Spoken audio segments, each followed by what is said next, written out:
জাতীয় মৎস্য সপ্তাহ উপলক্ষে গাজীপুর সদর উপজেলায় উন্মুক্ত জলাশয়ে মৎস্য অবমুক্তকরণ ও আলোচনা সভা অনুষ্ঠিত হয়েছে। এ সময় সিদ্দিক হোসেনের সভাপতিত্বে বিশেষ অতিথি হিসাবে উপস্থিত ছিলেন বিএনপির সহ স্বাস্থ্য বিষয়ক সম্পাদক ডাক্তার রফিকুল ইসলাম বাচ্চু। উপজেলা বিএনপির সদস্য সচিব আবু বকর সিদ্দিকের সঞ্চালনায় উপস্থিত ছিলেন মৎস্যজীবী দলের সাবেক সদস্য সচিব আব্দুর রহিম, আবু তাহের, মুসল্লি সহ অন্যান্য নেতৃবৃন্দরা। আলোচনা সভা শেষে তুরাগ নদীতে কয়েক হাজার বিভিন্ন প্রজাতির মাছের পোনা অবমুক্ত করা হয়। ঘোষণা দিলেন, ঘোষণা দিয়ে কিন্তু কলকাতার মাটিতে অথবা কোনো হোটেলে থেকে তিনি দেশ স্বাধীন হবে ঘোষণা দিয়ে তিনি চলে গেলেন এমনটা নয়, তিনি নিজেই ছিলেন।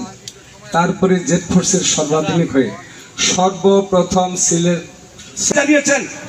অধ্যাপক ইউনূসকে বলেছেন নির্বাচনের জন্য এবং আপনাদেরকে যত রকম সাহায্য সহযোগিতা করার দরকার আমি সহ আমার দল বাংলাদেশের মানুষ আপনাকে সহযোগিতা করবে। আর এখান থেকে বলতে চাই, প্রফেসর ইউনূস আপনি নির্বাচনে অবস্থান নিয়েছেন, আপনাকে আমরা সমস্ত রকম সাহায্য সহযোগিতা করব। বাংলাদেশের মাটিতে নির্বাচন হবে, গণতন্ত্র প্রতিষ্ঠা হবে, গণতন্ত্রের মধ্যে দিয়ে